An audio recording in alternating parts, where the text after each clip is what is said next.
पन्ने के जंगल के दिल में 5 दोस्त एक चौंकाने वाले दृश्य को देखकर जागे।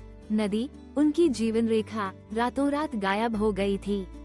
शेर लियो, बहादुर और गर्विला, अलार्म में दहाड़ा, उसकी आवाज पेड़ों के बीच गूंज रही थी। बिना पानी के जानवर कैसे पिएंगे, खेलेंगे और फलेंगे फूलेंगे? हाथी एली, बुद्धिमान और मजबूत, चिंता से भौहें तानी। उसे पता था कि नदियाँ बस यूं गायब नहीं हो जाती।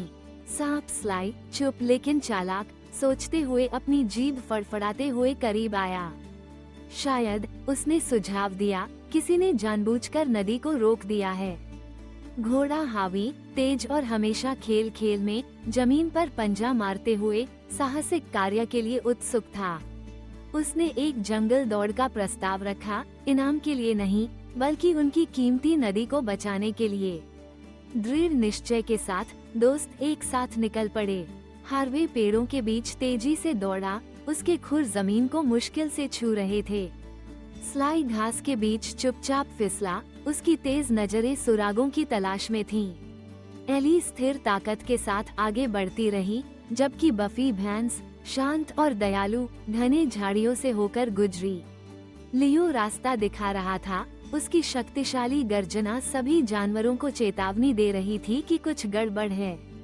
अचानक परेशानी आ गई। हावी लटकती हुई बेलों के जाल में फंस गया, हिल नहीं पा रहा था। चालाक और हमेशा संसाधनपूर्ण स्लाई ने बेलों के चारों ओर लपेटकर उन्हें खोला और अपने दोस्त को आसानी से आजाद कर दिया।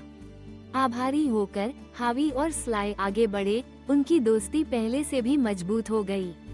इस बीच लियो और एली नदी के स्रोत तक पहुँचे और चौंककर सांस रोक ली। विशाल लकड़ियाँ और भारी पत्थर एक बांध बना रहे थे, जो पानी के प्रवाह को रोक रहे थे। पास ही बीवरों का एक समूह हंस रहा था और पानी में छींटे मार रहा था। उनके प्रमुख ने स्वीकार किया, उन्होंने अपना खुद का स्विमिंग पूल बनाने के लिए बांध बनाया था। ये कभी नहीं समझा कि उन्होंने कितना नुकसान किया है। बहस करने के बजाय बफी ने एक समाधान सुझाया। सभी जानवरों ने बीवरों सहित मिलकर बीवरों के लिए एक छोटा तालाब बनाया और साथ ही सभी के लिए नदी के प्रवाह को बहाल किया। जैसे ही पानी फिर से सूरज की रोशनी में चमकने लगा, जंगल खुशियों से भर गया। टीम वर्क और दयालुता के माध्यम से दोस्तों ने अपना घर बचा लिया और वे फिर से नदी के किनारे खेलते हुए हंसी से गूंज उठे।